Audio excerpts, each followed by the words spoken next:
Hey, folks, just hold on. Appreciate the patience here. Just doing that little test I do lately that I've been doing here at the beginning of the show, just to be triply sure, doubly sure that we don't get hit with that buffer issue. I'm following.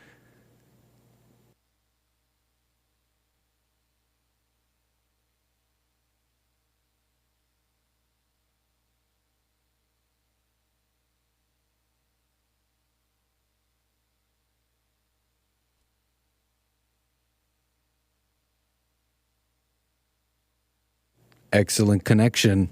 All right, folks, we're going to get rolling here. Appreciate it. Hold on.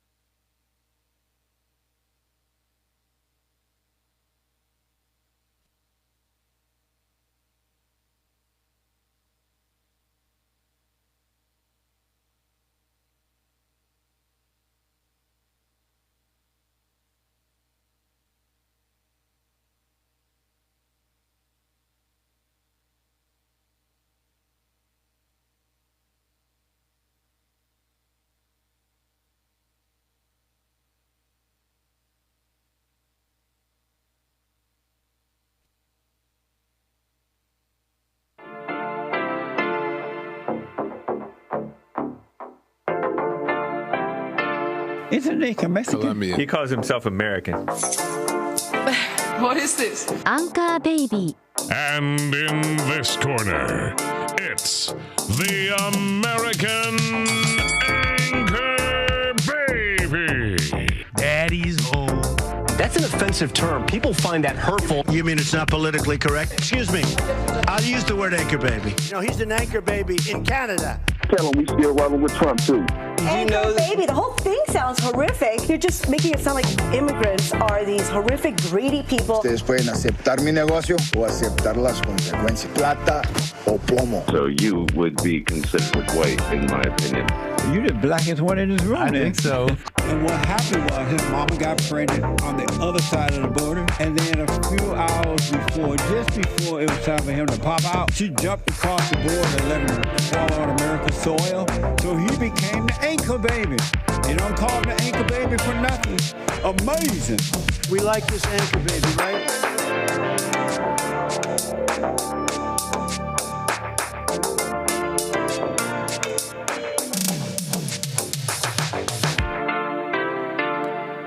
Hello, I'm the American Anchor Baby. This is my show. Thank you for tuning in.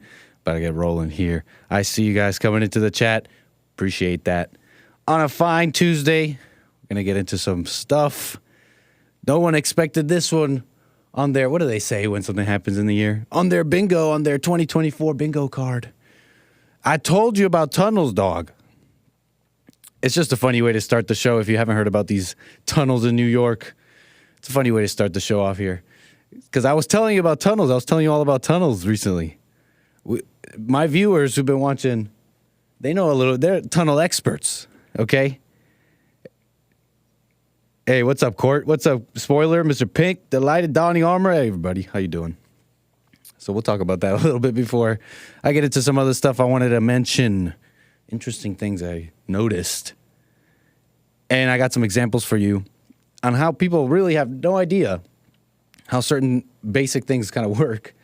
They want to argue against you. They want to argue against the anchor baby. Oh, it's not that bad. Oh, it's immigration. Don't be racist. And they want to argue with the anchor baby, but they don't even know how things work. And I got some proof for you, like how census stuff works, how voting works. Like, it's pretty interesting stuff. There's some people going off about it online. I want to tell you all about it. We'll talk about that.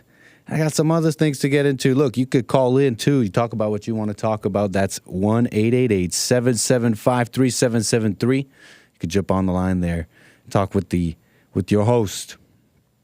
Tunnel experts. My chat, at least some of you are tunnel experts. They're modern-day castles. I was telling you about them, showing you these. I guess they were, what do you call them? Volunteer fighters over there in Ukraine, fighting for the Ukrainians. I was showing you some like they have these full operations from beginning to end. They cut it up, but it's fully there on YouTube. And this guy's telling us all about tunnel warfare. It's totally a castle, modern day castle. That's why it was such a big deal for Israel, Gaza. You heard about this a little bit, right? There's these tunnels under Gaza that the Hamas or others use, and it's a military nightmare. Long tunnels, dark long tunnels full of an enemy force. Requires a certain kind of bravery even. And there will be, when thinking about this theoretically, I don't know the details of the ground in Gaza. How did it go? Anybody know? Were there a lot of Israeli casualties? Did they speak about, have they gone into the tunnels? You don't always have to go down there, right? If you just seal up the places and do other things, but troops on the ground is how you take a position, and tunnels is a nightmare. I was telling you all about it. And they're saying there's tunnels in New York. I mean, you heard about this maybe. It seems to be all over X. For me, sometimes that's the world. Maybe that's not fair. Maybe not everyone's X'd up, all in tune like that. But I'm sure you will hear about it you're hearing about it here. But those people out there in the world who are not hearing me, I'm sure you'll hear it. It seems to be everywhere. Mysterious tunnels beneath a Brooklyn synagogue that sparked a riot. It's almost something out of a.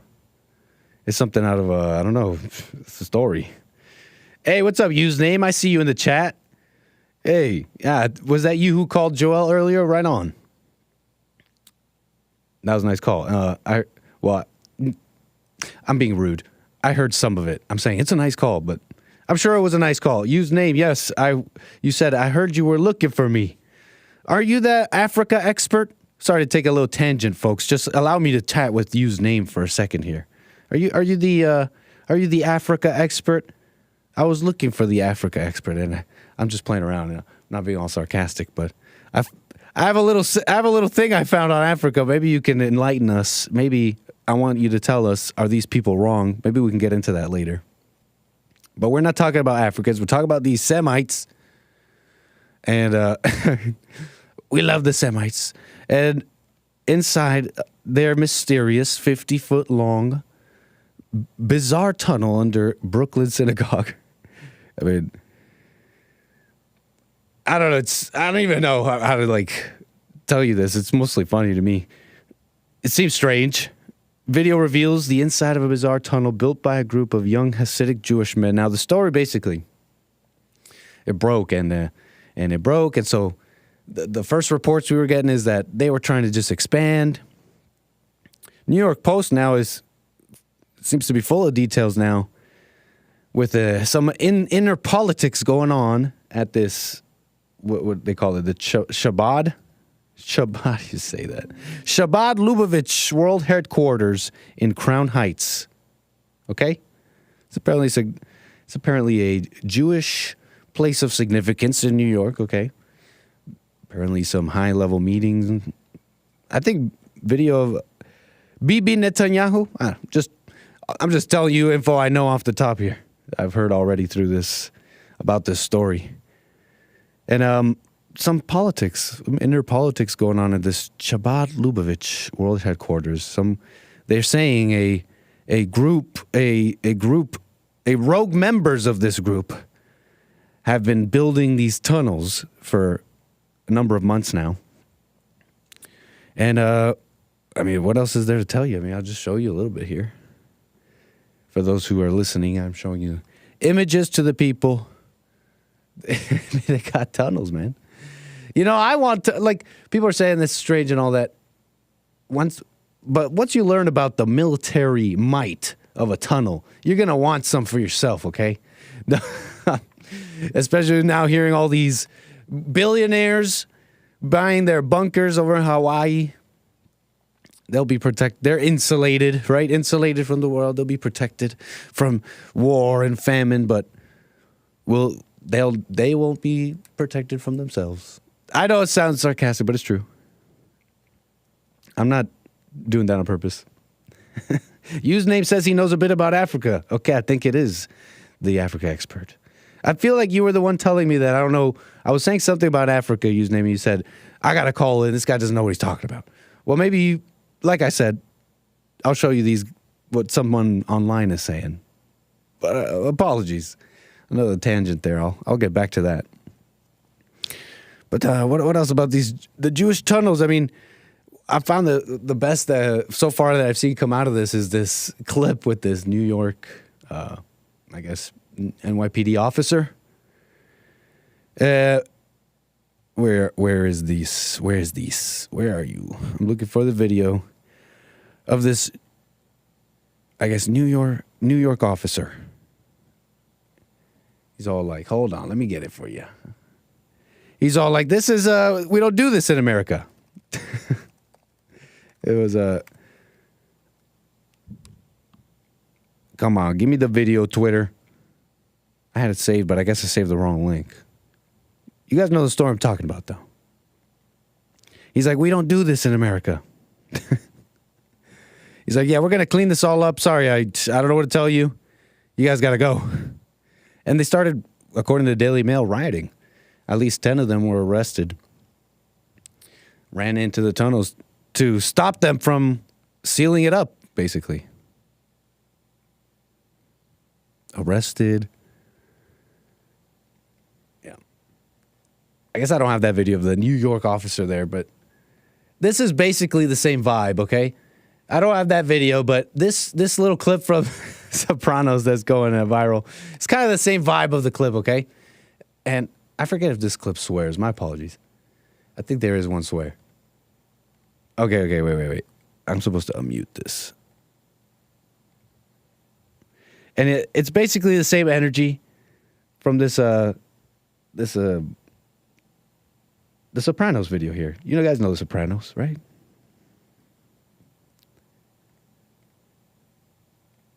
Okay, I think I got it. Ever heard of the Masada? For 2 years, 900 Jews held their own against 15,000 Roman soldiers. They chose death before enslavement. And the Romans, where are they now? You're looking at him, asshole. Okay, wait. Let's just stop before any copyright stuff. But there was this cop, okay? He's just telling him he's going to clear it all up. And he's like, we don't do this in America. Yeah, this isn't Gaza. No, I really don't even have a position on this. This is just for my tunnel heads in the chat. All right, this is just for us. This was just for us tunnel heads in the chat. I really don't have a position. I don't even know what to think about it. I don't know what to tell you. It's just a strange story. I know there's some, they're connecting it to some other sordid history, apparently. Some Vice documentary or Vice expose of some pretty nasty stuff that apparently may have happened with maybe some loosely related or totally related, can't tell you, to these 𝒏𝒊𝒄𝒌𝒔𝒕𝒓𝒆𝒂𝒎, with just some strange, think Catholic, some say worse, some say a lot worse, but think Catholic boy stuff. It's really not worth getting into. Anyways.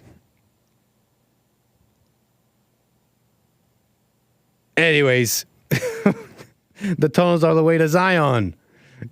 Like in the Matrix, Nugget Man? Zion. Where there seemed to be like a lot of black people in Zion. Or is that what I got from Matrix? I was really young when I saw that. I haven't seen that ever since. And I got I don't know what to tell you, okay? I was a kid. Maybe it has a totally wrong view of the Matrix. It seemed Zion was like black. Is that the right vibe? Was that the right vibe of the Zion in Matrix? In the Matrix? Nugget Man says yes. I don't know if he said yes to me, but I'm going to assume. I'm just going to assume and think I'm right and just keep going. As we do. What a mess. That was just for my tunnel heads, though. Look, you can't call in about whatever you want to talk about. 888-775-3773. I want to tell you, though, I mentioned this debate, right, yesterday. And what did I mention? It was basically the January 6th debate. Alex Jones, Destiny, Glenn Greenwald, Darren Beatty, okay? They debated January 6th, okay? It was interesting. A little long, but if you wanted a place where, I guess let's call it the bleeding edge of this debate, if you will, with some of the, I guess, best thought out arguments about the whole thing, you might want to check it out. But there was an interesting moment actually in there, in that whole debate, where the side that was basically trying to prove that January 6th was an insurrection and other things like that, Destiny's side, along with the Krasenstein brothers, there was a point that was brought up about immigration and voting, which was quite interesting because it's a very basic thing, but yet they seem to have very little knowledge about it. I think this is indicative of a couple of things. You know, it's people are really ignorant, truly, when you're an intellectual and you have your side and you want to get off and fight about it. You want to fight about it. Hey, conservatives do it. Don't get me wrong. Look, and when you're like that, I guess it's hard to see yourself here. There was an interesting moment, and let me pull it up here with some YouTube magic. The claim is basically, well, with immigration, the changing of demographics, Democrats are basically importing voters. And, of course, the answer is, well, that's ridiculous. Illegals aren't voting. What a ridiculous thing to even... Cause, let me ask you this. Oh, sorry. That probably was loud. My apologies. But that's what the liberal side, if we want to call them something here, would say. That's what happened in this moment here in this debate that I'm talking about. And it's so interesting because I'm sure many of you know this. Illegals are counted in the census, okay?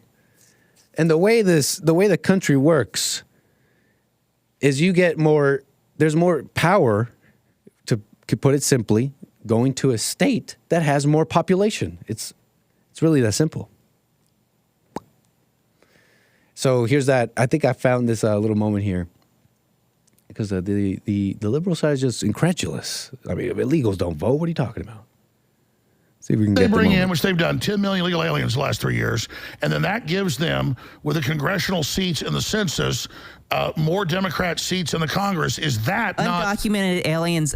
Undocumented immigrants are not voting. They are counted. No, they are not. They're counted in the census. But they're not voting. They're counted in the census. They're not voting. So then they get more Democrat districts. Can we backtrack really fast? Oh, my God. So let's backtrack. Ladies and gentlemen, they're already stealing elections with the illegals. They get more congressional. January 6th. They get more congressional districts. Yeah, I do want to go back to January 6th. Okay, so you and then you move on from this point. Oh wait, hold on. Oh, you always want.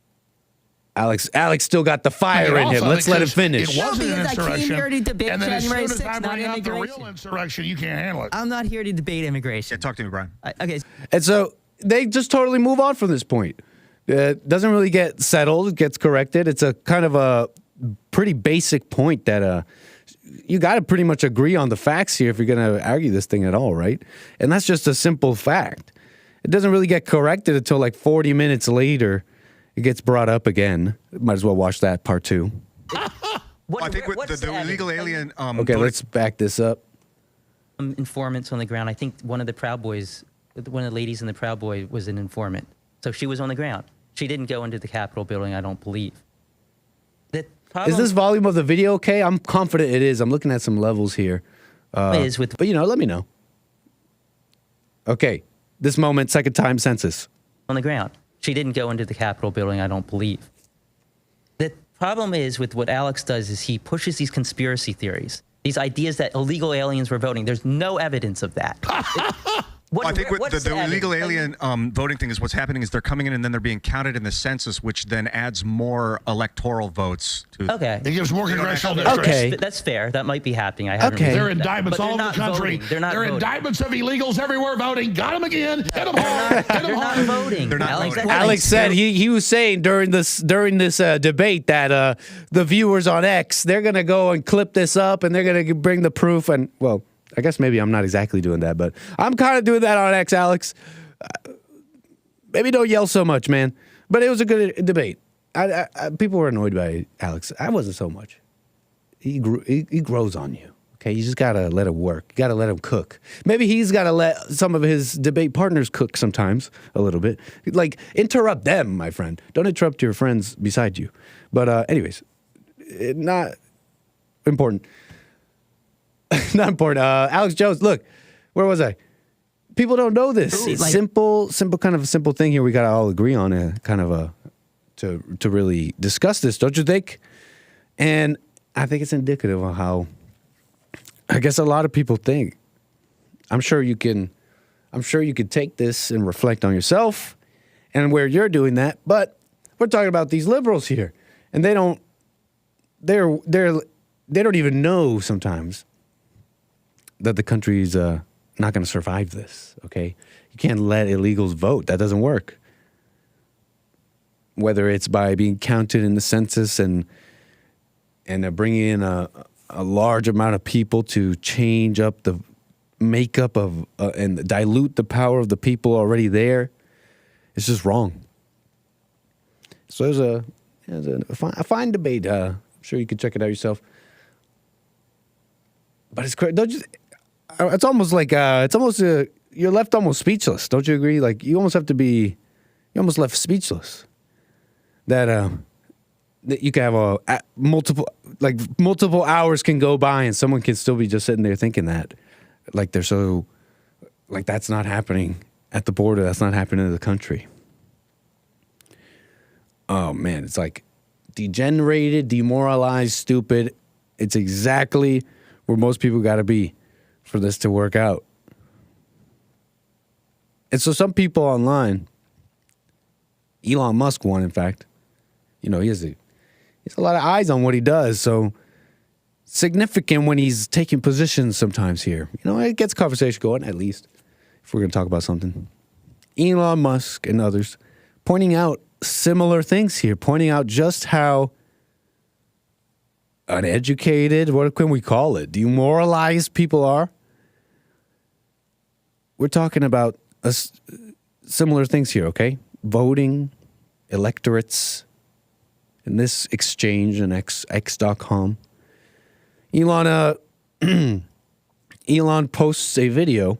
He reposts this video shared by Wall Street Apes, saying, thankfully, Elon Musk is bringing a lot of awareness to illegals being imported to vote today. Multiple states have already voted to allow illegal immigrants. In fact, sorry, let me just finish that sentence. Have already voted to allow illegal immigrants to vote, and many more states currently in the process of passing legislation to allow them to vote. He shares this video here. And isn't this Nadler guy? That's Nadler, right? And so he shares this video here, which Elon Musk reposts. Non-citizens have not been eligible to vote in New York or, as far as I know, in any other state since the 19th century. That's not true. The New York City Council voted in December to allow this. It begins January 9, 2023. Cities in Vermont and Maryland already allow this, and similar measures are under consideration in Illinois, Maine, and Massachusetts right now. If the gentleman will yield? Yes. I believe those are considerations of allowing votes in municipal elections only. Right, but thank you. That's the point. Everybody wants to know at home, why would they allow this? Guys, they're allowing it because they're going to turn them into voters. They already are doing this in New York City, largest city in America, and this is the plan of our friends on this side to turn all the illegals into voters. That's it, folks. That's what's going on. That's the game. That's why the border's open. That's why they've dropped it. Look, I respect Ms. Lofgren and all her work in this arena. Yes, it's some of you might hear this and it's like, okay, yeah, I heard this, but I almost gotta bring this up when seeing that moment on the debate. This is like conspiracy. This is like wacko world for some people. For a lot of people, this is like wacko MAGA extremist world, when it's actually quite a salient point based in law, reality. You know, I mean, or whatever. Yeah, Mr. Chairman. I'd love to hear what you have to say about this. As a New Yorker, I would love to think that New York is the entire country, but it is not. It is not. Okay, I'm a little sick of the exchange for some reason. That's that Johnson guy, no? Isn't that like the new speaker? Isn't that new speaker where, you know, he's talking big mess. He's talking big game about the border and Democrats. But aren't they about to go fund the government again? Like, I don't know. I'm going to have to look into that one for you and see the update on the saga with this guy. It's a fine question, Johnson, sir. I forget your name, but I don't know. I'm tired of Republicans, man. I'm tired of Republicans. Hake brought up that woman. I completely forgot about her. The woman they replaced George Santos with, a black woman, Israeli, Ethiopian, blah, blah, blah. Yeah. And so, no more Republicans. So I'm sick of their exchange. I'm moving on. You can go watch it yourself. But what can look, there's just more, even more comments under that very post. This is the Arizona. These are instructions on how to vote in Arizona. Proof of citizenship requirement. Okay, wait, hold on.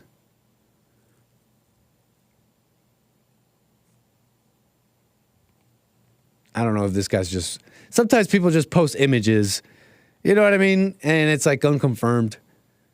And they'll just post like an image and it'll be like, look, this is a Patriot post I got from Facebook.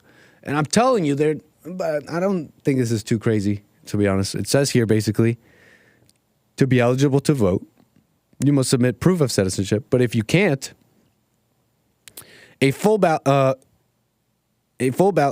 do not submit proof of citizenship and we cannot acquire your proof of citizenship from the Arizona Motor Vehicle Division or the statewide voter registration database, you will receive a federal-only ballot, which has only federal races and no state, county, or local races. If you do, yeah, I mean, that's the highlighted part, but that's pretty much the gist of it. What can I tell you here? Kind of basic stuff, but I guess some people just don't know. A little education, huh? A little education for the viewers. Maybe some of my viewers are unawares. A little education. We did a little education yesterday for our Indian friends, our Indian guests. Yes, our Indian guests. A little education for them. Maybe your neighbors. I would buy Nick a coffee if he had one. I'm getting super chats. Do I have to say anything else about these people? About this citizenship stuff? I think I do, actually, before we move on and get to super chats. Oh, man, I got to show you this. Hold on. New York Congresswoman Clark D., Democrat. This is what it says. This is from End Wokeness. Saying the quiet part out loud about the border. And I'll just show you that beautiful footage. A little bit more on this. Here's a Democrat Congresswoman. They call her Clark. Maybe she has a full name, maybe. Out of New York. Check it out. Brooklyn, New York, we have a diaspora that can absorb a significant number of these migrants. And when I hear colleagues talk about, the doors of the inn being closed, no room in the inn, I'm saying, I need more people in my district just for redistricting purposes. And those members could clearly fit here. I'm from Brooklyn, New York. We have... What? I need more people in my district just for redistricting purposes. Is that what she said? More people in my district for redistricting purposes? The doors of the inn being closed, no room in the inn. I'm saying, I need more people in my district just for redistricting purposes. That is what she said. Okay, anyways, look. They're just telling you now. I don't know. Maybe someone told her, hey, shut up, don't put it like that. Someone's got to tell her, hey, pump the brakes. Don't give up the play like that. Don't just show your whole hand here. Don't you know anything about the art of war when dealing with your enemies? Yeah, your enemies, the American people, patriots who want the country to be America and all that. Yeah, your enemies. Don't you know you can't show your whole hand? Someone get their acid under control. Rosie Memos. How does California confirm voter citizenship? According to California Election Code Section 2112, the only proof they need is the person checking the box that they're a citizen. That's it. That proves it for voting purposes only. This is from legislature.ca.gov. Okay, this person on X highlights this code with the link. California, I mean, the fact that a person certifies to his or her United States citizenship by signing his or her affidavit of registration shall be deemed evidence of citizenship for voting purposes only. Just for voting purposes, don't worry. It doesn't even matter if they're... Don't worry, we're not going to actually count them as a citizen. We're just going to count them that for voting purposes only. I mean, don't freak out. Don't worry your little head. Don't freak out. I mean, it's so funny. It's like I was saying earlier, this is wacko MAGA extremist land for people. This is whack job, conservative off the deep end stuff for some people. This is on their website. You know what I'm saying? Wow. What are you guys saying in the chat? Huh? She just learned the word diaspora and is using it incorrectly. Oh, yeah. Did she use that word incorrectly? Because what was she saying about diaspora? She was basically saying some intellectual mumbo jumbo about we're POCs in my area, and we would love some more POCs because POCs, we absorb each other. We just absorb them, and we're just all big old happy family, and I'll get more votes. That's basically what she said, right? To translate it. That's what she meant by absorbing in diaspora. She's just using intellectual language to create some pan-cultural family who they're all going to live apart anyways. They're all going to be with the New Yorkers, and the blacks are going to be with the blacks, and they might mix a little bit. But anyways, what are y'all saying in the chat, huh? It's so easy to vote here. Yeah. What are y'all saying? 888-7. I got some super chats. I'll get to that too. Yeah.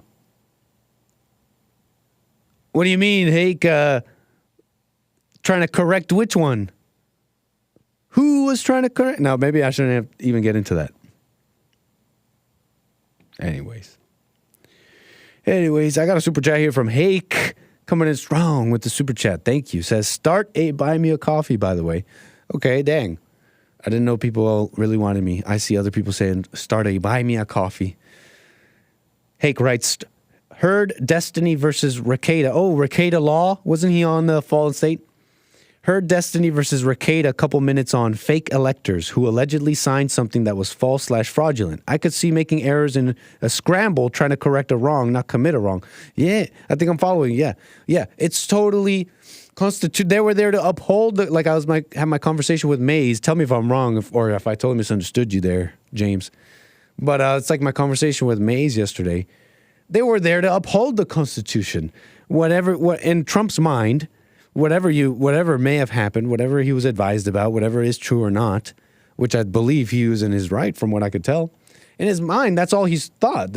How could you see it any other way? It's clear that he disagreed with the results, and he has avenues to do things legally, to uphold the rules, to all that.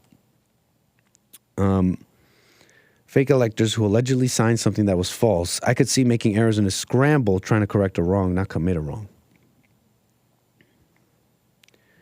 For some reason, my super chats don't work here. All right, I'll start to buy me a coffee. But yeah. What are you saying, Rumble? I didn't even open you. I'm on Rumble. Rumble.com/American Anchor Baby. I'm on X.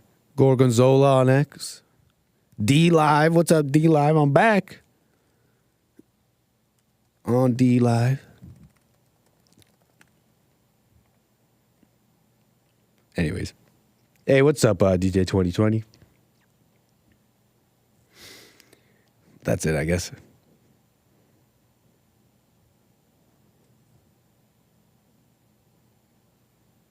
That's it on that. I think. What else Elon have to say about this? Okay, we read that. You know, he's really bringing some attention to this lately. I wonder if he saw the debate too. I wonder if Elon saw that debate, January 6th debate too. In the USA, you don't need government-issued ID to vote, and you can mail in your ballot. This is insane, Elon Musk opines on X.com.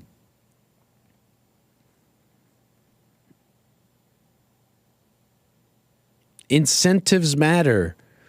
They are importing voters. Oh, yeah, and he shared this a little video of Crooked Joe in 2007 talking about... but it matters for... Talking a little bit about America. Huh? Let's watch that footage. Joe Biden. Is that Joe Biden? You know, maybe he's just got like staples on the back. Like, maybe that's why you never... Oh, no, we've seen the back of Joe Biden, right? Maybe they avoid getting a good shot of Joe Biden's back because it's just like staples, just like pa, pa, pa, pa, pa, pa, all the way running down the back. But this is a Joe Biden in 2007, 07 Biden. Illegal immigrant encounters. Let's watch. It makes sense that no great nation can be in a position where they can't control their borders.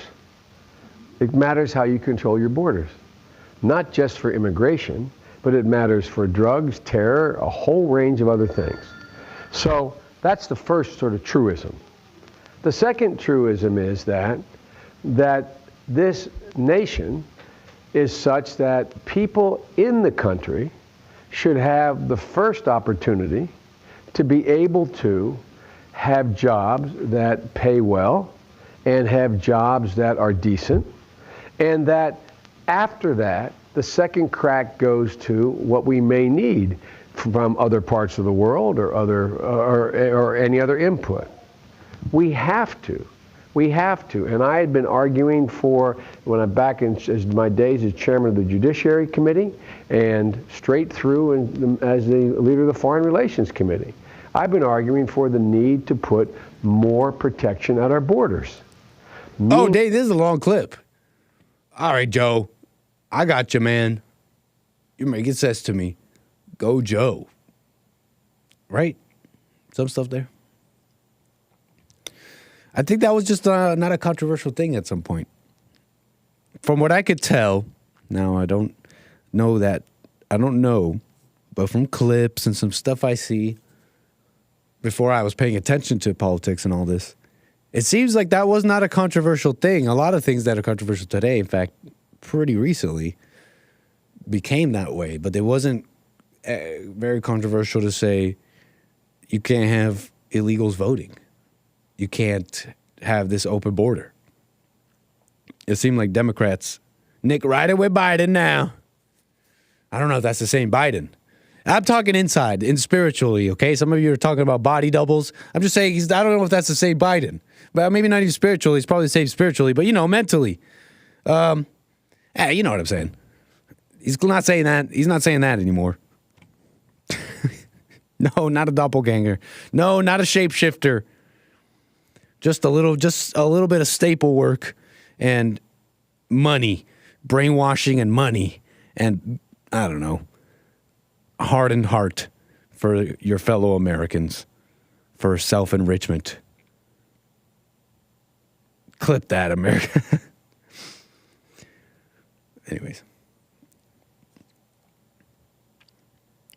Anyways, what else I want to show you here? I mean, I do have Yu's name in the chat. Maybe he could clear something up for me, because I wanted to get into... There's a couple things going on, Canada's super... They're like full-on arresting people. And like this cop brushed up against this reporter, this independent reporter over there in Canada. It's like, you assaulted me, sir. Some of the craziest stuff I've seen. I mean, you just don't hear about that. I mean, increasingly now. And Mark Cuban is a bit of a loser, but I got this Africa thing that maybe use name can clear something up here for us. Because this kind of went viral a little bit. And I think it's because, and I shouldn't say viral, but it got served up to me and my side, my little world on X, on Twitter. And I think it's because of this Indian stuff a little bit. You know, we gave our Indian brothers a little bit of education yesterday about the West. And maybe a little bit about implying something a little bit about cleanliness, hygiene. It's kind of become it's a little bit of a fight with Owen Benjamin lately. But the Indians are kind of getting joshed on a little, right? They're getting pranked on, getting memed on a little bit, okay? Sometimes I think fair memeing. It looks kind of filthy in some of these videos, folks, okay? Jata Gana Mana, okay, I love your anthem, but listen. Come on, guys. It's looking a little filthy.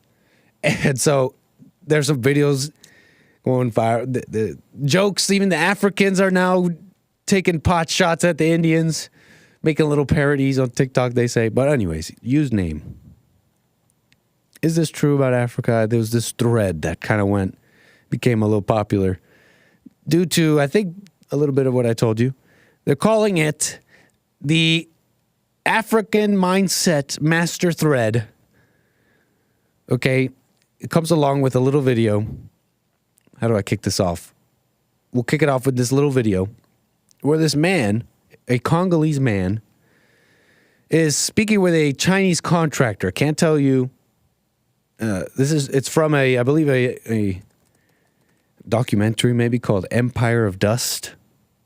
Two men from different cultures clash in the dirt of the former Belgian colony, the Democratic Republic of Congo. It's in a different language, but there are subtitles. I'll do a little reading. Tell me, use name. Because I could be totally wrong about what you were saying before, right? African mindset, what the, says use name. Maybe this is totally going to fall flat. Maybe use name has no problem at all with this. And really, this is not that important. It's just kind of interesting. Chinese man talks to this Congolese man, gives his take on what the Congolese are doing wrong here. Why can't they, get it together a little bit, society-wise? A couple things here. Okay, let's watch. You were governed by a European country for so long. You should have learned how things work, says the Chinese man. It wasn't that long ago, the Congolese man responds. Only 50 years, we celebrated independence just a few weeks ago.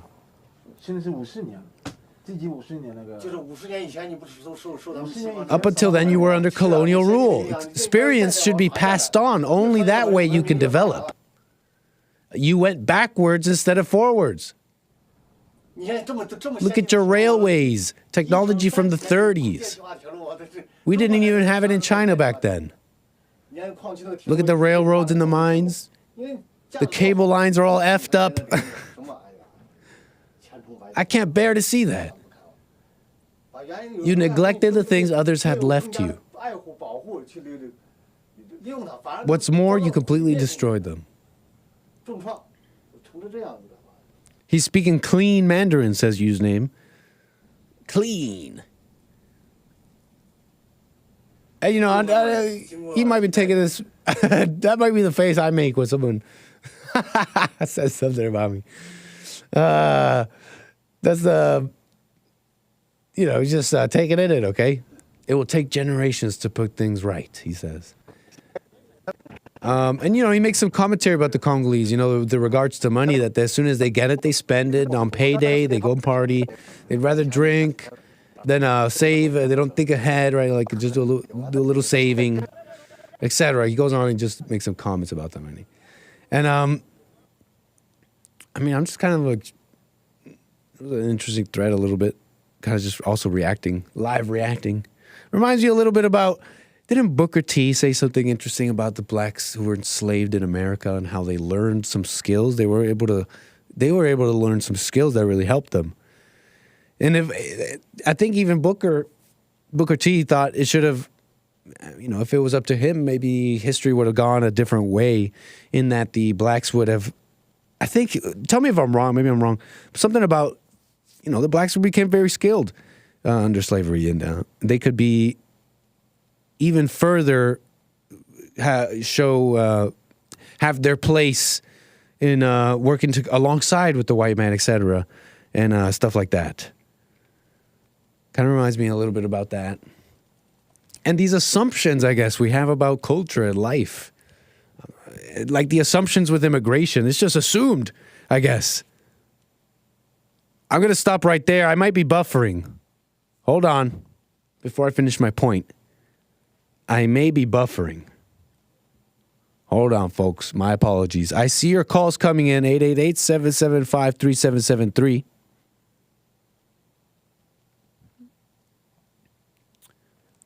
I think I'm buffering. Be right back.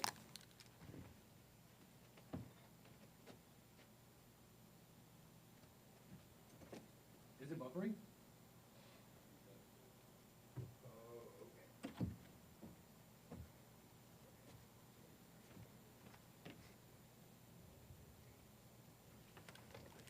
All right, no buff? I don't know. YouTube's trying to warn me about something, but everyone's saying it looks okay. I'm going to keep going. It reminds you of just the assumptions, I guess. Assumptions that people have. People, like I showed you, people were mad assuming that Alex Jones is just a crazy conspiracy theorist, that illegals aren't having major effects. Sean, yes, we're okay or bad? Nice, thank you, sir. That they're assuming that the illegals aren't affecting things. It's like these assumptions we have, like slavery. I guess you guys understand what I'm saying here. I guess I'm not even being deep, but you know what I mean? Just these crazy assumptions. Like no one benefited from slavery. Like there can't be a story of America that includes blacks and whites together. Like that can't be because of something stupid like slavery or anyways. In order to solve the buffering, you have to do some push-ups and show the technology that it can't out-buff you. I think that may be true. I also think when it's the technology, when the circuitry in the studio is simply observed by Bill, it changes. I'm superstitious. I'm superstitious with technology. So a little bit more on this master thread. It was so... there was one part where it was, here it is, a master thread, here it is, about a worker who worked for an NGO, one of these non-governmental organizations that go out and help. They go out and out into Africa, into the world to help. Okay, it's a big help. We're gonna build stuff for you, give you free stuff, a bunch of things, educate them. There's a lot of different programs that do different things. So many people here, I'm reading their story, their post here, Peace Corps guy. So many people wanted to hear about my time in Africa, and I want to talk about it, but I'm not really sure which angle to attack it from. I was not only living there, I was a Peace Corps volunteer. It was a good experience. It started me on the path. The whole thing was extremely eye-opening. I'll try and skim through this. First, a caveat. Africa is huge, and I can only speak for the little corner I was in. I was assigned a remote village in the Sahel, basically the transition between the rainforests of Central Africa and the Sahara Desert, in Francophone West Africa, meaning they speak French. I was in a very stable country, though we had some terrorist scares. I would not only go back in a heartbeat, I regularly recommend that people go on vacation there. He's just, I guess, saying some stuff about it a little bit. Look, he says, the good. As I mentioned, tribal African society works for them. They have strict, specific rules that they follow and make things sort of work. By sort of work, I mean the power's on 6 to 8 hours a day, running water sometimes, potholes so big it's safer to drive in the bush next to them. To be fair, it kind of reminds me a little bit of, that description reminds me a little bit about Mexico in some respects. Been thinking a lot about Mexico. Maybe I could tell you Friday. But in the small town village I was in, there was basically no crime. It was very safe to walk around at night. People got along really well. How did they achieve this? If Asians are ant people, well adapted to scaled societies, Africans are the opposite. They can't handle scale. They live in villages of 100 to 1,000. Things are functional. They need familial hierarchies to function, though. They don't feel bad for doing anything the way you or I do. Their sense of shame and moral compunction is hierarchically imposed. There were 1 million little crimes, I believe he's saying, going on every day. And if they got away with it, it was all good. But if an elder catches you, you're in for a world of hurt, literally because all punishment is corporal. They don't mess with stern lectures, straight beatings from a young age. Okay, so you're following a little bit. There's an interesting thing about the way the society is built and the family dysfunction. The family dysfunction that is like what seems to be at least rampant, according to this Peace Corps guy, that I think will fit with Bond and what Jesse talks about. I think you'll find this interesting. The system puts a huge premium on family and community, and nobody there had any desire to ever leave for good. Everyone wanted to get out to get paid, but nobody wanted to emigrate permanently to France or the U.S. They just wanted to make money, ship it home to support their family, and come back and have a little empire of dirt in the bush. They're also frontline fighters against ish-libs, meaning they don't like the SJW stuff. They're not cool with the LGBT. They throw rocks at the Peace Corps officers who try and push that stuff. And okay, that's the good. The bad. Once a friend of another volunteer wanted to earn some money by baking bread. He got a little bit of money together and used it to buy ingredients. He built a mud stove himself and cooked 30 loaves of village bread, basically misshapen doughy baguette. He took the bread to the road and started to sell them until his father came by. His father said, "You have bread. The family needs bread," and took 20 loaves for himself and the rest of the kids. This particular father had 4 wives and 8 kids per wife. Dang.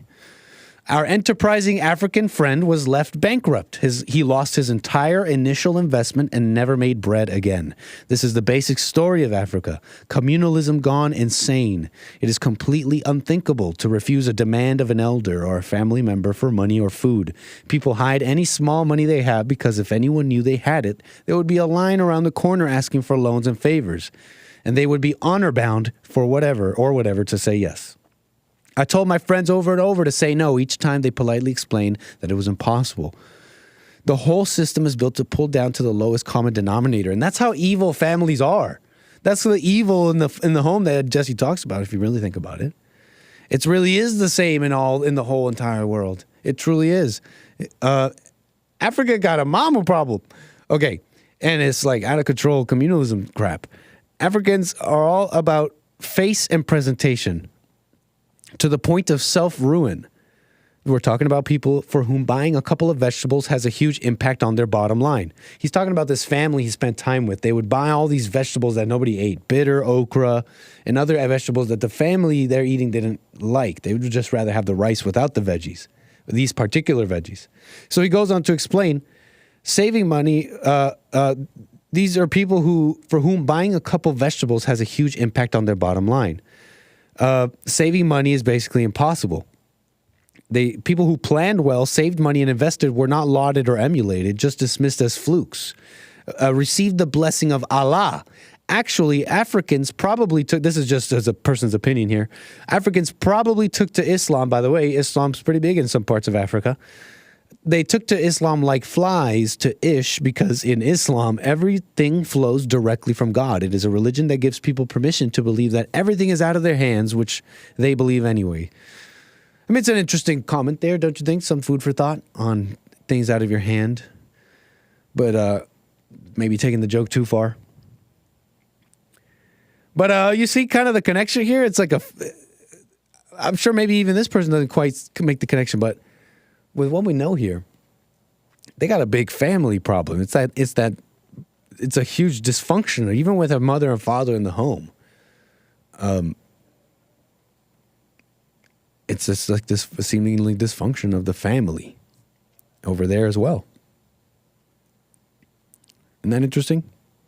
During the festival of Eid, which is Islamic, a ram must be sacrificed.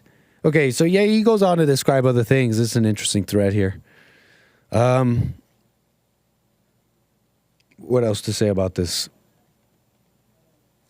I don't know. Look. Yeah, I think that's the one. Spoiler alert. He put the link in the chat, I believe. I just found it kind of an interesting thing to challenge assumptions and insights into family and dysfunction there, and how really it's only the Christians and of course they call them Abrahamic religions. I don't know if that's fair to say. They call it that, so I'll call it that. Correct me if I'm wrong, but they call it the Abrahamic religions. They seem to be the only ones who kind of figure that out. And some kind of overreacted, right? The Muslims, they overreacted with the women. The Jews, I don't even know what's going on with them. They seem to be diverse. There's some that are... Anyways, the Christians are a mess, but they're also diverse. But it seems like the Christians kind of subdued this problem here, Africans, okay? Just a little bit of insight into that, maybe. Maybe you found this interesting. Maybe Used Name found this interesting. And I got used calling out of the United States. Sir, you're on the air. I appreciate your call. Yes, sir. Thanks for having me, Nick. Yeah, no problem, man. Hey, I'm just totally playing too. I don't even remember anything you said in the chat. It could be very well that you care not at all about the story. So I don't mean to be slandering. Not at all. And then also, I don't take slander personally, so nice. No problem either way. But what I will say is the perception of Africa is relatively skewed in the West. I think that the account provided by the Peace Corps volunteer is decent as far as life in certain rural areas goes, but it's a modern insight of what really is just a let's say, an accent on a long story in history. And so, if you don't mind, I would like to first refer to the clip where you have the Chinese individual speaking with the Congolese individual in clean Mandarin. That was very clean Mandarin. Nice. So you have some experience with Mandarin. Just a little bit. But nice. So the point I want to make in that correspondence was what you see in that exchange from the Chinese individual to the Congolese individual is essentially just grandstanding in terms of the historical presence of ancient China versus ancient Africa. And the reason why China was even in a position to where they had to rebuild and find their bearings within the global context after having multitudes of dynasties extending far back beyond the birth of Christ is because of what happened in the 19th century. Now, if you remember the 19th century, China had already firmly established the Silk Road and was benefiting on trade throughout the Eastern Hemisphere. But during the Opium Wars, they effectively lost their sovereignty to the British. And as a result, it devastated their entire system and structure, and they had to rebuild from there. And they refer to this as essentially the dark period in Chinese history, and that's why from that darkness you had leaders like Mao come up, and now recently you have Xi Jinping, who are trying to restore China to its former glory. But China was a superpower before the United States, before all of these hegemonic powers that you have now. So really it's just regaining its title. Now, with respect so we're to really the anomaly in history, if you think about it. That's correct. We are. What a powerful... Anyways, go on. And so with respect to the Congo also had a variety of different kingdoms in the region. But one of the things I would like to communicate to your viewers is that Africa is the most genetically diverse continent in the world. So a lot of people identify Africans by their phenotype. They see the darker skin, the curly hair. Some of the people in your chats were talking about the lip shapes and the noses and all that. But these phenotypes still are representative of different cultures, different tribal dialects, and so on and so forth. So to loop all of them into the same category as black is to essentially do their cultural heritage a disservice. It's like me calling a German as white as the Sicilian, the same thing. And That's fair, yeah. That makes a lot of sense. Right, it doesn't do any service to the history of who that person is and what his culture is. But going back to the Congo, by the 14th century, they had established a kingdom sophisticated enough to commune with the Portuguese, to learn Portuguese, to internalize Portuguese, to establish a relationship with the Vatican and the papacy, to have ambassadors in Portugal, and then to also be conducting trade along the trade routes leading out of Africa and into Europe. And they had this open trade system of not only bartering, but also offering support in different wars and things of that nature. And Portugal became one of the first European-influenced Christian colonies, if you want to describe it that way. So the notion and idea that Africa, prior to European influence, was this, how would I describe it? This uninhabited land with taming vegetation and savages is completely untrue and is almost, well, I mean, I'm not going to say all that, but it's very irresponsible to say, because what you see in the museums in Britain and Oxford and most textbooks that you look at, if you're genuinely seeking to find out what Africa was like prior to colonialism, is robust trade. And in the sense that you have a variety of different kingdoms amongst each, let's say, tribal group. And let's say, for example, you have a charismatic leader. The charismatic leader would then merge different tribal groups and extend the power of his empire to a reasonable extent. And so the two are basically bickering back and forth about why Africa isn't where it needs to be, but they're not actually getting to the root. They're just grandstanding. The reason why Africa is not where it needs to be currently is because you have, first and foremost, this, I would say, influx of a particularly alien culture of socialism, which didn't punctuate Africa up until you had the new leadership coming in after colonialism, like Nkrumah and Lumumba and all these people who saw themselves as the victims of a capitalist system that pushed slavery. And so what they did was they rejected that outright, similar to how you have Che Guevara and Fidel Castro and, like the Somoza family and the dictators of Latin America and Central America. They opted more for a socialist system. But the issue is socialism is not native to Africa. It's not what African culture used to be. And there's an economist from Ghana by the name of George Aite who points this out, where he demonstrates that historically Africa was very much so democratic, very much so free trade and enterprising, and each individual knew how to make the best out of their situation and demonstrate that value in the marketplace, which is why you had a myriad of different trade routes throughout Africa, and then you also had the obvious wealth of the Malayan Empire, which is noted by the famous Muslim traveler Ibn Battuta. And so in order for Africa to get back to its former glory, first it's going to have to reconcile tribal differences, but then it's also going to have to cast off this, aid-accepting mentality, and then also this victimhood mentality relating to colonialism. It's like, okay, whatever happened with colonialism happened. One tribe betrayed another, worked with the Europeans, and then the Europeans usurped authority. Who cares? It's in the past.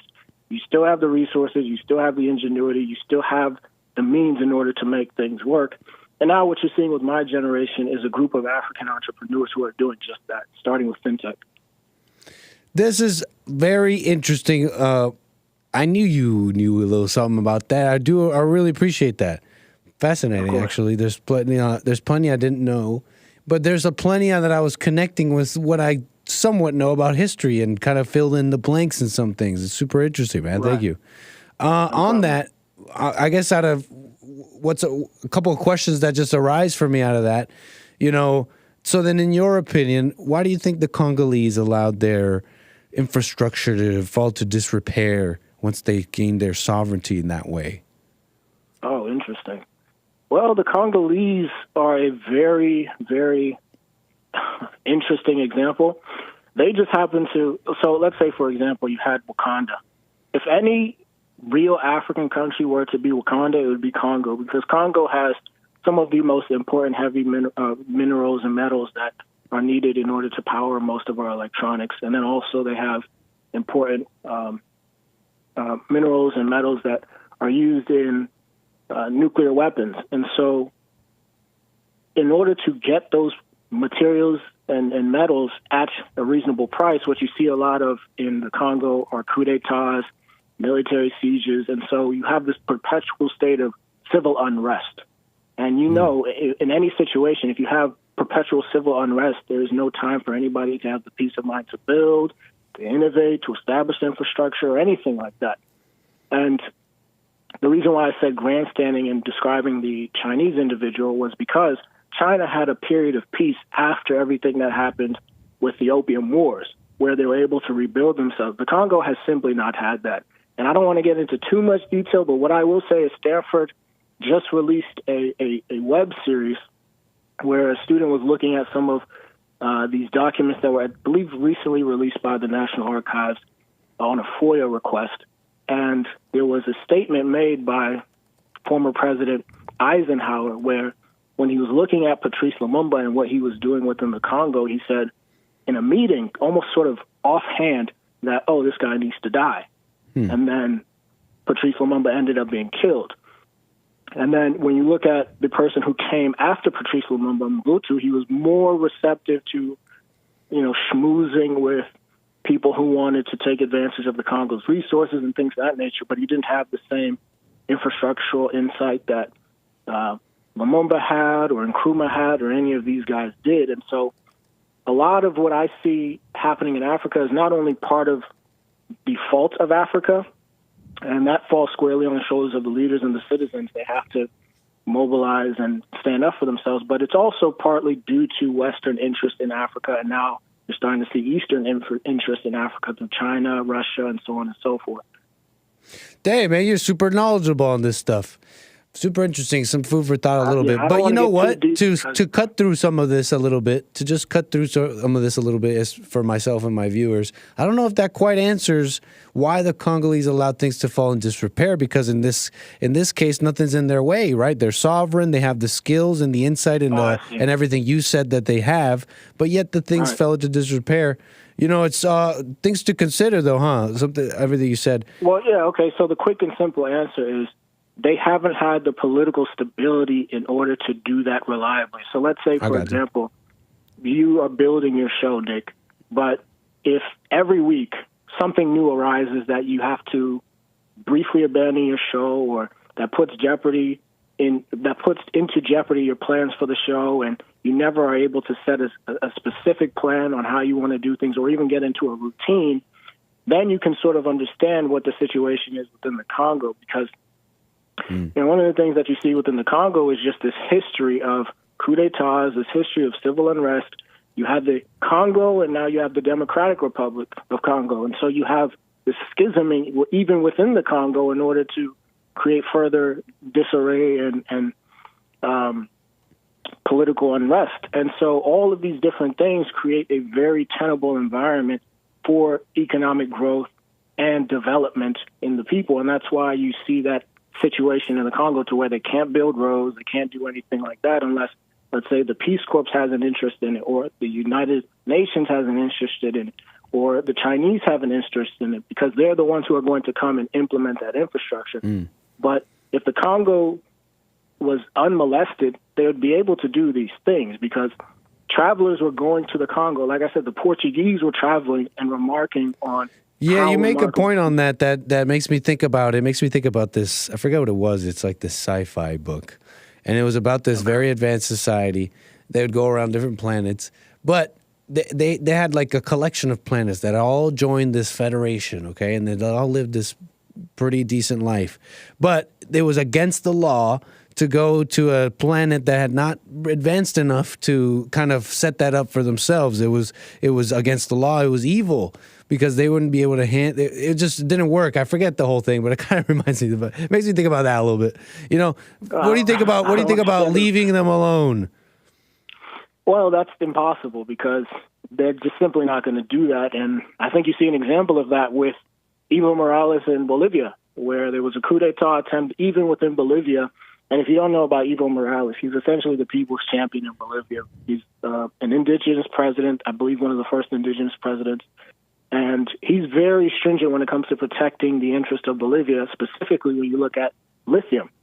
And if you know anything about lithium, it's used in electric vehicles and so on and so forth. And when he met the coup d'etat attempt and overcame the coup d'etat attempt, one of the things that he said in the press conference immediately afterwards was, the reason why this happened is because there's a great interest in extracting Bolivia's lithium. And so I'm just saying.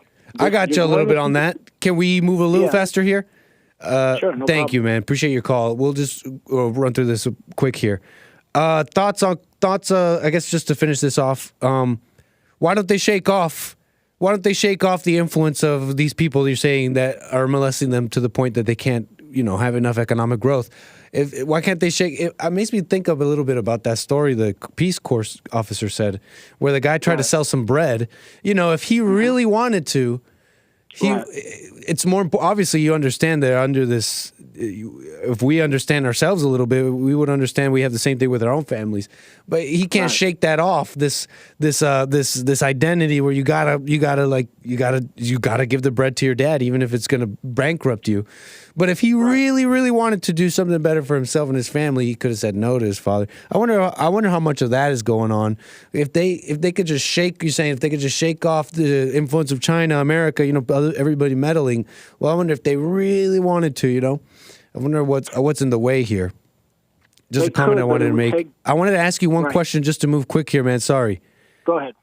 So you said earlier you see yourself as African? You said you were talking about Africans in Africa, and then you said something about Africans here, some group of Africans, and I think you put yourself there. You see yourself as African? Oh, not necessarily. I mean, like Africans in my generation. I'm a little younger than you and the rest of the hosts.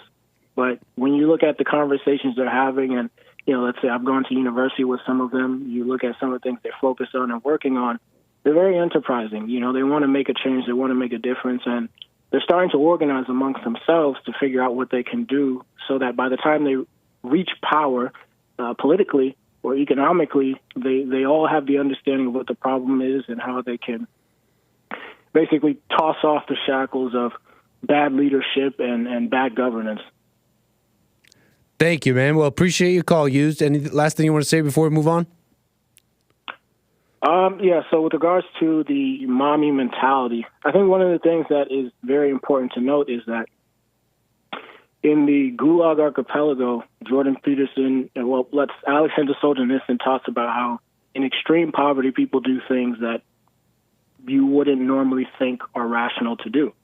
And so when you live in these nations, you also have to consider the fact that if I'm somebody who has the ingenuity to produce bread, to sell bread, somebody who doesn't have food is going to come to me and ask for bread. But if I turn them away because they don't have money, now it creates this environment of hostility to where I'm the person denying them of bread. And so that also is a very precarious thing, because once you reach certain poverty levels, it incentivizes people to do terrible things in a way. But obviously, if you have Christ, you can overcome all that. But realistically speaking, sometimes in that story, I could hear that guy just really looking out for himself and his family, because imagine that entire village turning against him. And do you really think most people think that, though? I think most people know when someone denies you bread because you don't have money. Right. I think most people know it's because I think even twisted, even thieves, degenerates, you know what I mean? Demoralized people. I'm not picking out anyone specific. I think even those people know that the person's not giving me the bread because I don't have money and it costs money to make. That's correct. So I think we can't make it any more complicated than that. I think that's the problem Africa's going through. Like these simple moralities that maybe are hard to keep, but yet remain true. We can't just throw them away and make things complicated. You're also appealing to a moral system that I believe might not be relevant in some of the situations that you're talking about. Like in South Sudan, there's revolutions going on, and if a kid with a gun comes to your shop and says, "Give me something," and you say no, you have to be ready to die. You know, the Right. kid could There are shoot you or he could- there are definitely extenuating circumstances, as they say. Maybe I'm saying that wrong. That stretch the limits of what we may understand or what we think we know about morality and right and wrong and all that. But you know, those are those situations. Anyway, username. I have nothing else to say about this. I'm gonna move on here. Appreciate your call, sir. Yes, sir. Call me Thank again, you. man. Oh yeah, nice. Maybe he was waiting kindly so that we don't have a click. Extenuating. There's no R in that word. What the? You guys were saying some interesting things in the chat. I think someone said something about Africa adopting Abrahamic religions like crazy, like it's super popular. Yeah, but I think Kevin Howe, that sounds like something Kevin Howe would say. Kevin Howe, very smart, but hold on, man. I think it was Kevin Howe saying that Africa is adopting all these Abrahamic religions. Well, first of all, they go Muslim, but that's not even the point here. The South America, Africa, these are the only two that come to mind. Central America, Mexico, all that. They took the Abrahamic religions. Christianity comes to mind in both Africa. Elliot. And Mexico, holy crap. Mexico, Central America, South America, Africa, they took Christianity and I don't know what the heck they did with it. Man, it's demonic stuff, man. It's strange. It's very strange what they've done to Christianity. It's not, and don't get me wrong, we could talk about Christians in America too. It's very strange what they've done with that too. Very strange. But I'm telling you, you don't know strange with this Santeria, Muerte, Catholicism, Christianity, these Mexicans do. It's strange stuff.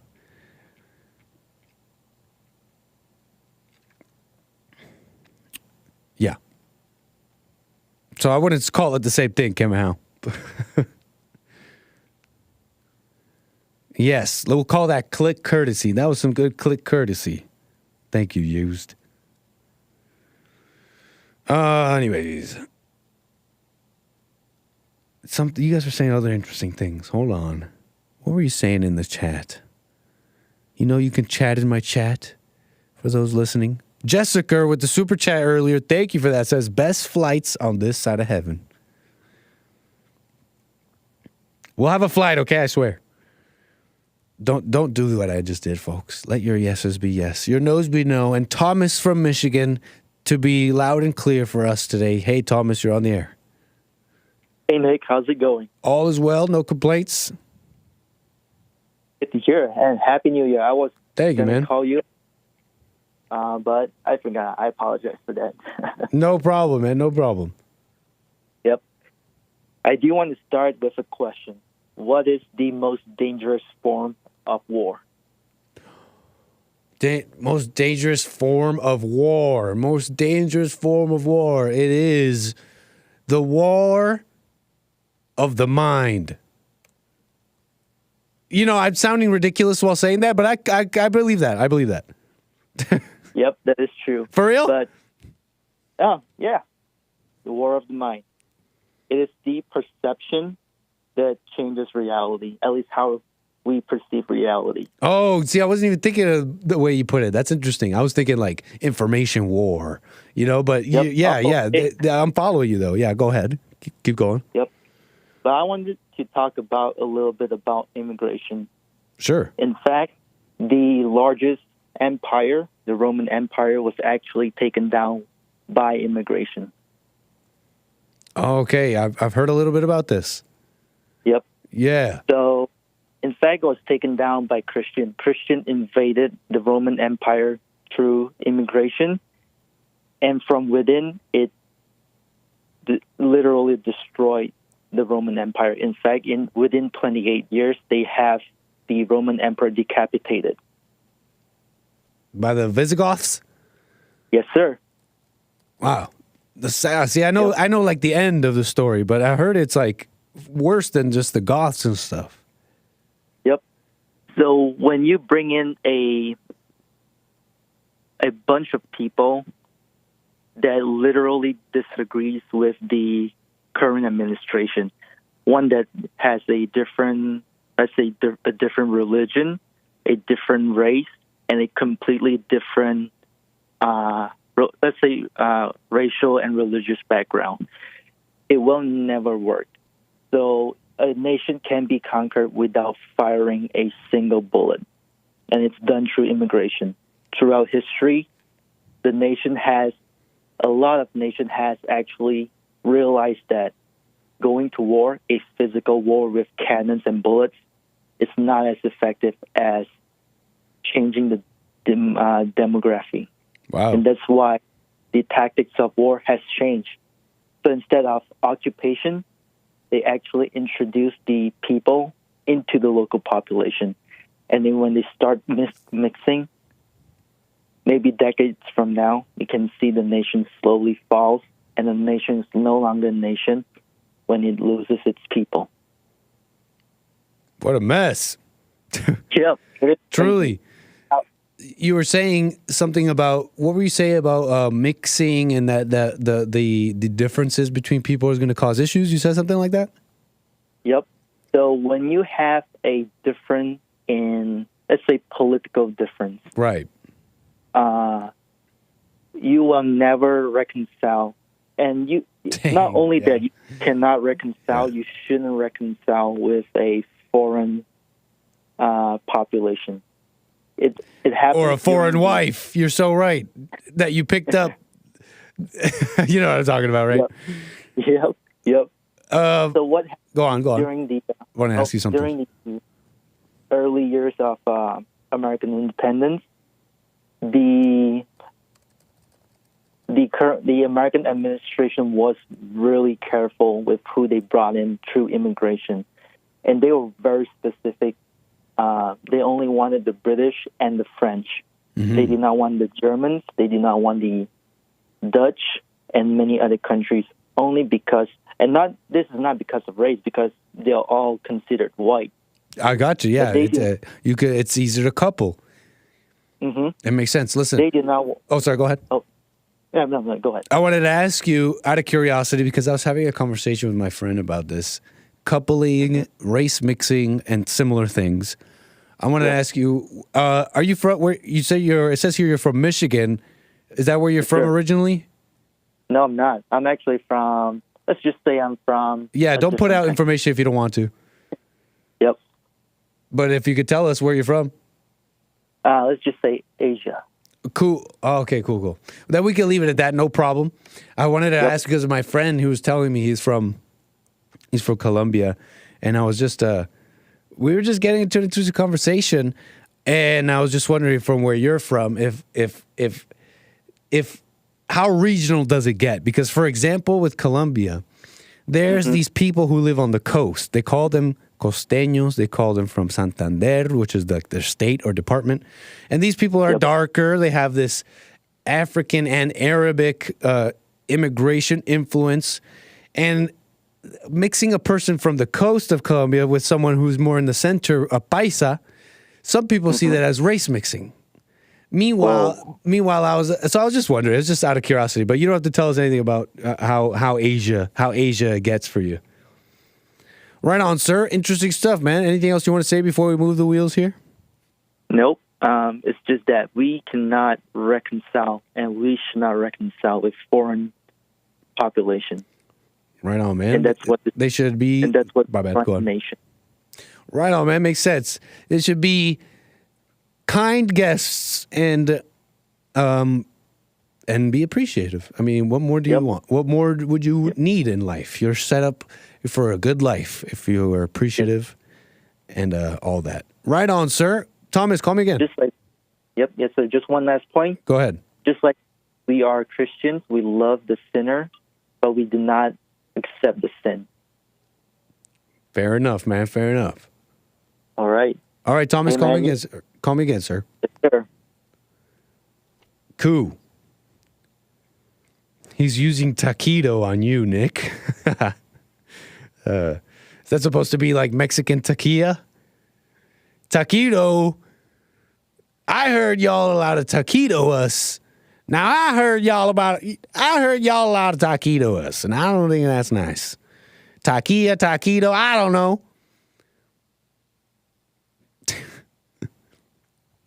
Milling around. Milling around.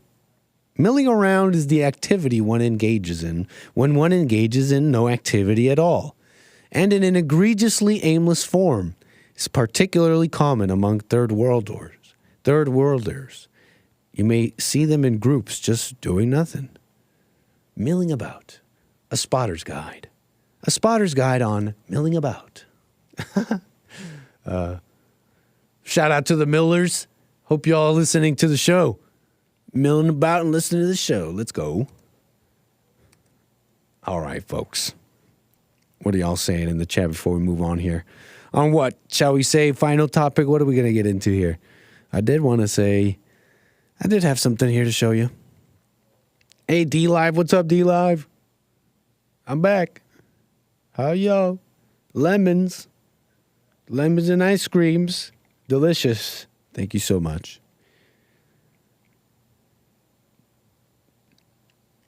I think that's all the super chats as well. Nice. Nice. You're going to tell on me, Seaside, what I do? Okay. I'm thinking we talk about... It's enough about the Africans, huh? We talked about the important things, no? We did the topics. What is Elon saying? I think there was something else on ballots I missed. You can print your own and mail it in. Okay, we already know that.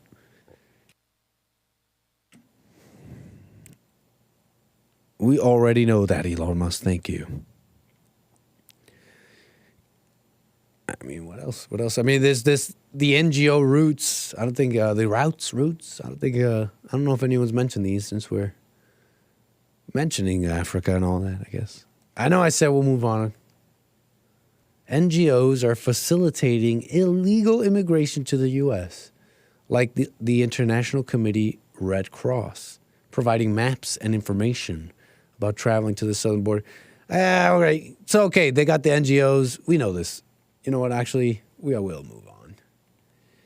Actually, we will move on. That's what we'll do.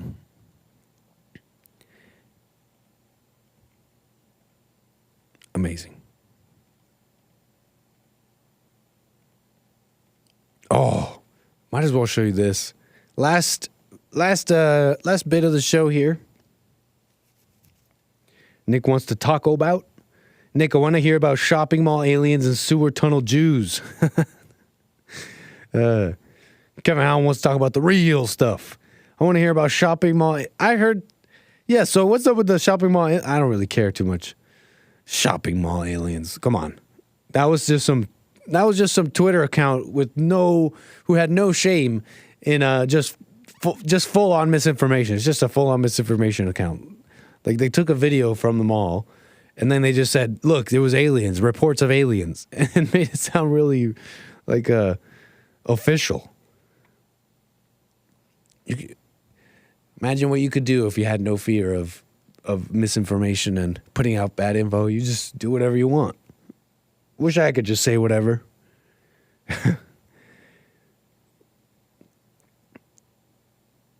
Nick, I want to ask you about some music, but I think that's more appropriate for Nick's stream. Yeah, you're welcome to call, or Friday sounds fine as well.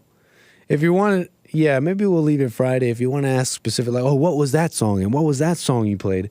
Yeah, maybe you could ask me Friday. But I've had takes, I guess, on Muzak.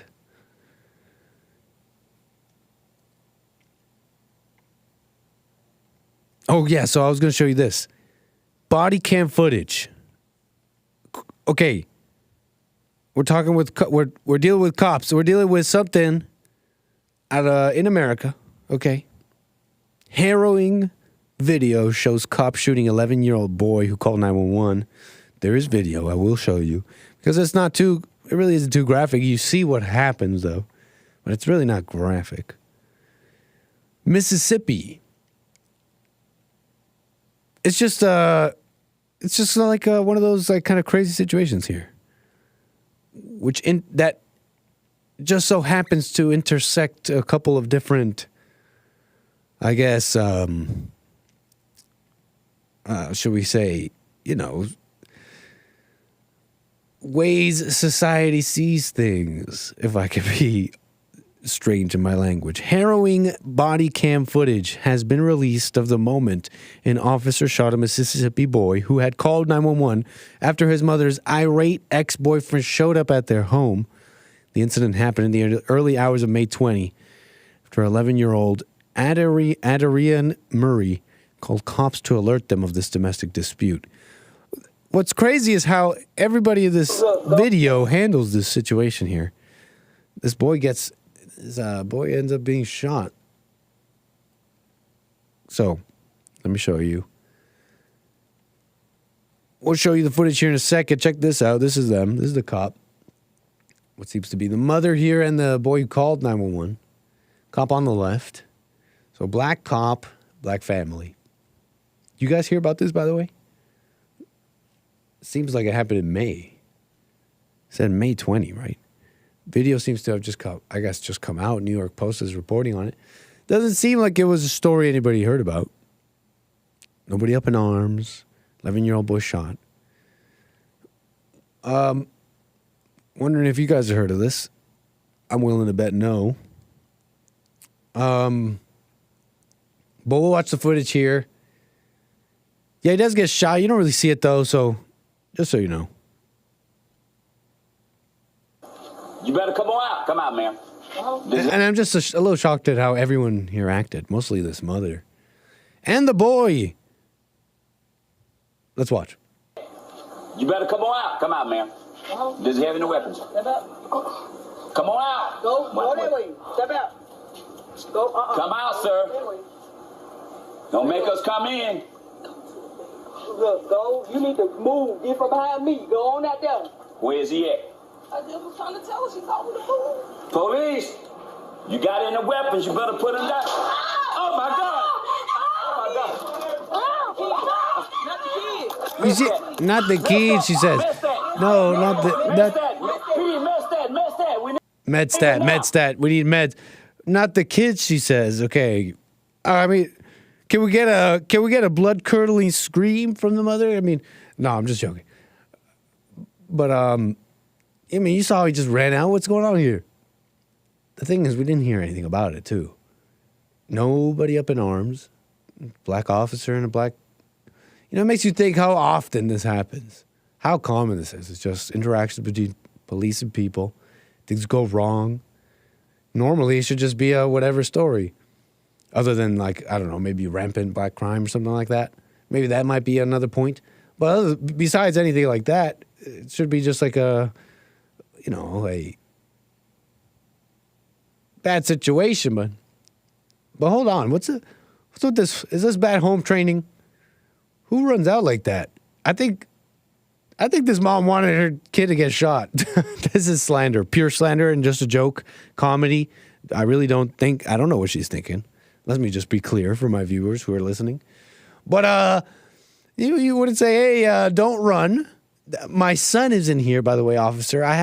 There's a child in here with me. And he ran full speed. He's the one that called the cops, right? I mean, I guess he's 11, right? He survived. He took it and smiled. Police, you got any weapons? You better put them down. Oh my God! I mean, holy crap, who just runs out like that? I mean, and she's like, not the kids. No, wait, hold up, wait. No, not the kids. And the slowest reaction. I'm just kind of judging. I'm just kind of reacting and judging. Slowest reaction, not the kids. I wonder what home life is like. Not the kids. No, not the kids. I don't know, folks. Guess I'm just killing a little time. But is this bad home training? We weren't allowed to come to the door growing up, and in my house, women don't answer the door either. I think this is just. I think she gets a little stressed at home, and maybe sees a way out. I don't know. Hey, run really quick to the door. There's someone at the door. I'm just joking. That's horrible. Bad policing, that may be fair as well. How can he shoot? How can he shoot? Bad policing might be fair. A little freaked out. Go in and search if you got a warrant, dummy. I mean, it's a shame. You know, we don't want to say, where's Crump? Where Crump? Asks Steve C. Where Crump? Did he just get up and keep on going? It looks like that, right? Did he just get up and keep on going? Ask Carver. I mean, tough. Let's go. I know. I almost want to say that too, C-Sal. Why didn't he listen, freaking idiot? But, you know, I don't know what to tell you. When you're all emotional, you called. It's a man trying to, I guess, maybe hit your mom or something like that from the story. Some domestic dispute. There's a man trying to hit my mommy. I mean, it freaks you out. You're like full of energy, full of adrenaline, enough to get up from a bullet, I guess. Kevin Howe's still talking about the tunnels. Kevin Howe wants to talk about the tunnels. It's all about the tunnels. I guess the tunnel was just a place to study the Torah, huh, Nick? I don't know. I didn't say that. I didn't say anything. I made no claims with these tunnels. It didn't look normal. It didn't look very American. It didn't seem very American like that New York officer said. I don't know. It doesn't seem very American to me, going around building tunnels. Although I'd like some Bond tunnels. Castle Bond. He got tunnel vision. Wow. Kevin Howe got tunnel vision. Not very American. Let me see if I can find it.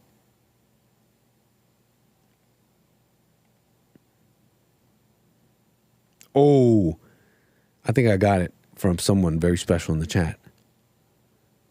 Oh, never mind. I thought you were linking me. Spoiler alert. Not American, says this New York police. That's crazy, man. I definitely had it. Man, that's crazy. Oh, well. I'll move on. I got Steve. We got Steve out of New Jersey. How you doing, sir? You're on the air. What's up, man? Hey. Welcome. Actually, I think it's the first time I've talked to you since the New Year. Now I think about it. For real? Why yeah, does it feel like I talked to you on Friday? I did. So bad. Why does it feel like we talked? I think it's because I heard you on the other shows, man. Right on. Welcome. Thank you for calling. Probably. Yeah. So Happy New Year, on this topic, now I don't want to. I know that YouTube's got an algorithm, so if I say the wrong words, please stop. I will.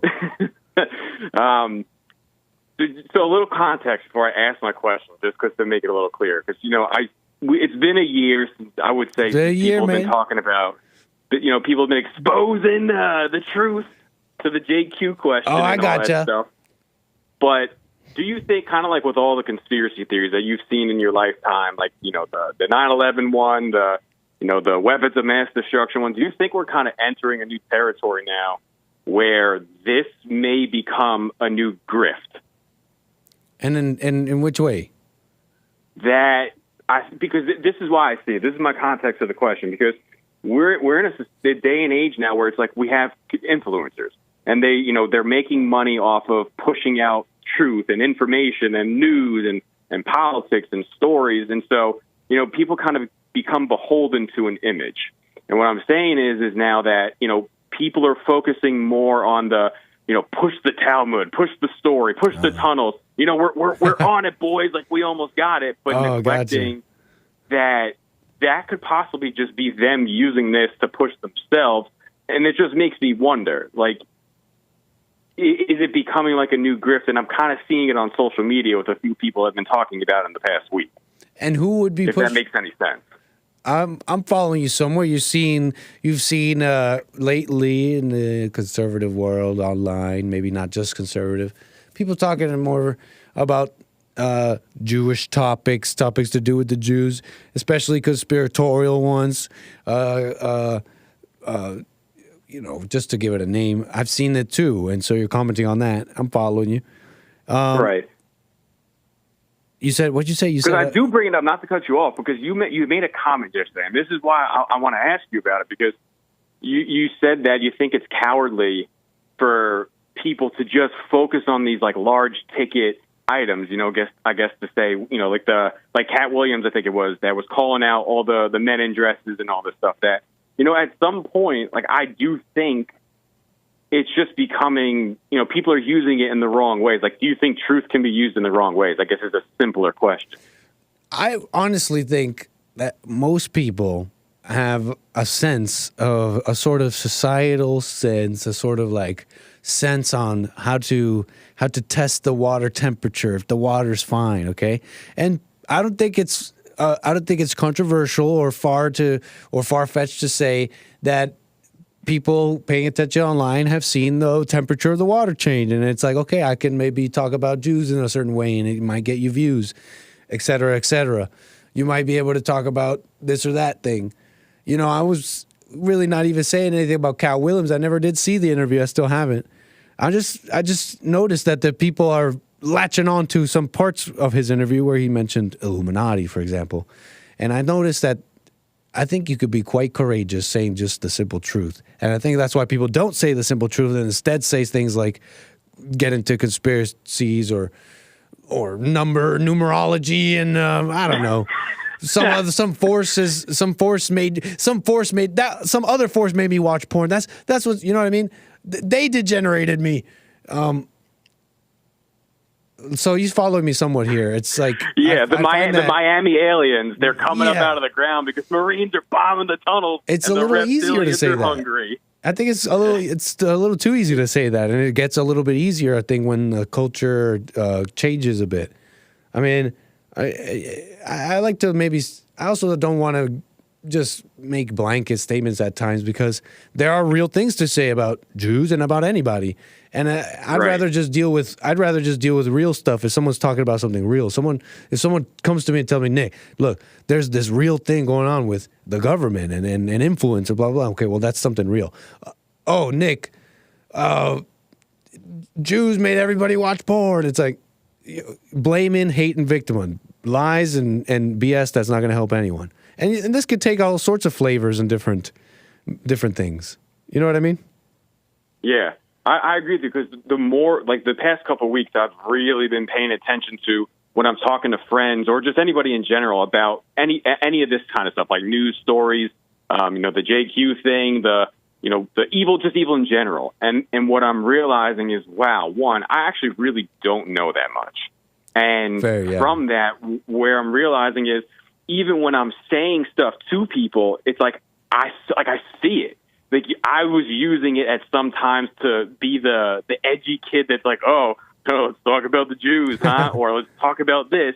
But I realized actually there was even something that's why what you said yesterday about the being courageous and saying like the real underlying truth of it all, because there are times when I go into conversations with people and I'll be straight up, like I get that nervousness inside of me, like, don't bring, the thought comes in of, don't say the real thing, which is black women are angry. Wow. And you know what I mean?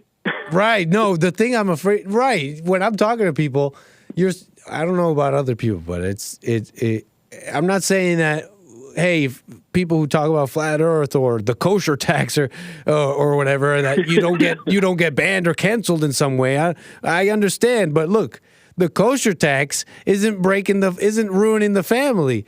You know what I'm saying? And when I'm talking with people,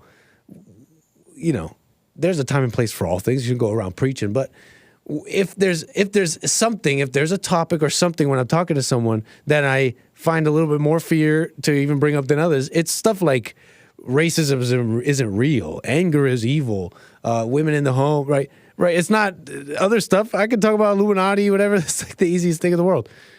Right. Maybe I just don't see it. No, maybe our pineal glands are just too calcified. That's what it is. That's funny, too much tap water or whatever they keep saying. But no, like that's the thing that I'm finally kind of coming around to, which is if you can't say it easily without, like, that's the overcoming process. Because again, I'm starting to see like, oh snap, I talk about overcoming fear and all these things, but there are some situations, time and place is everything.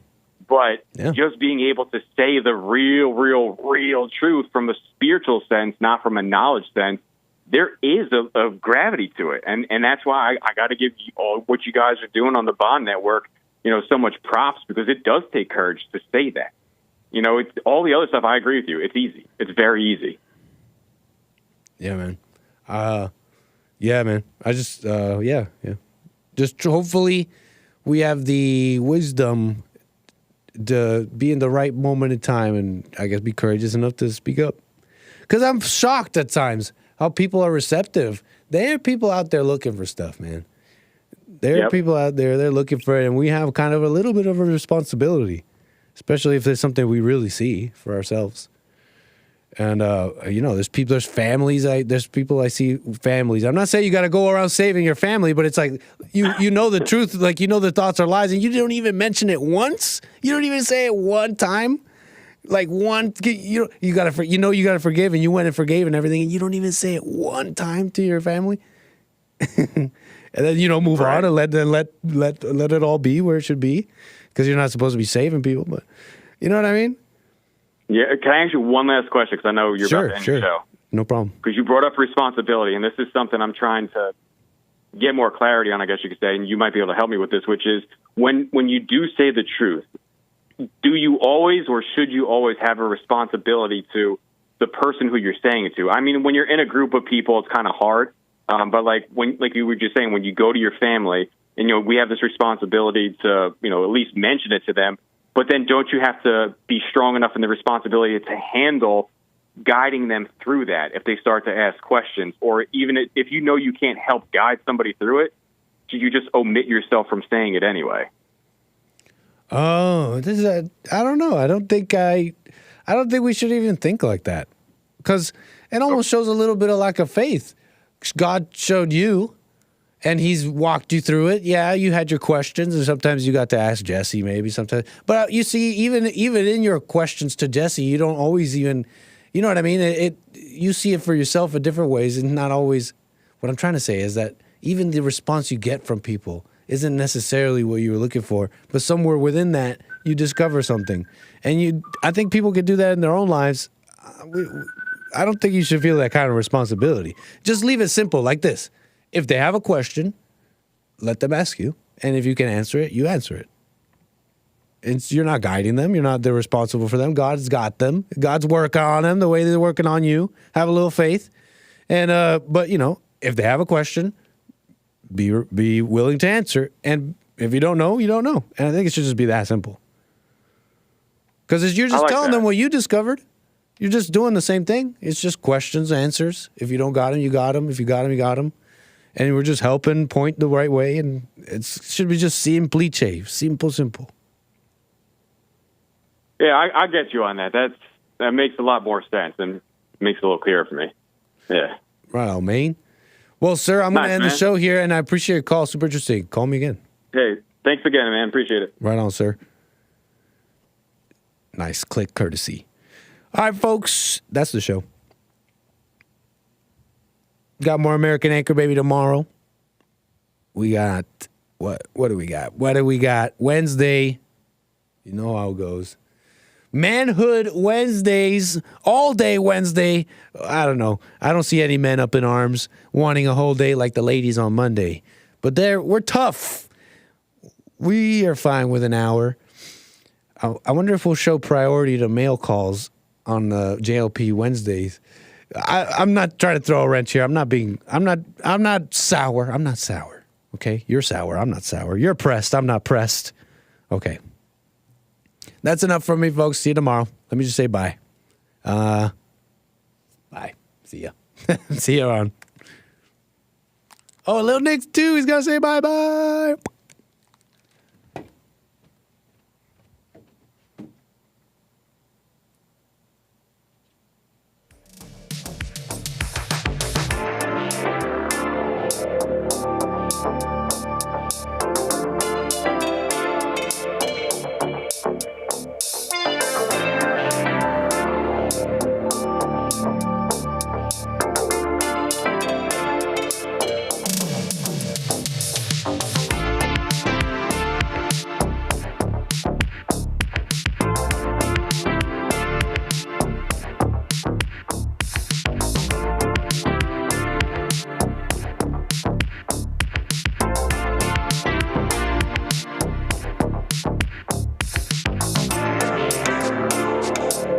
Bye.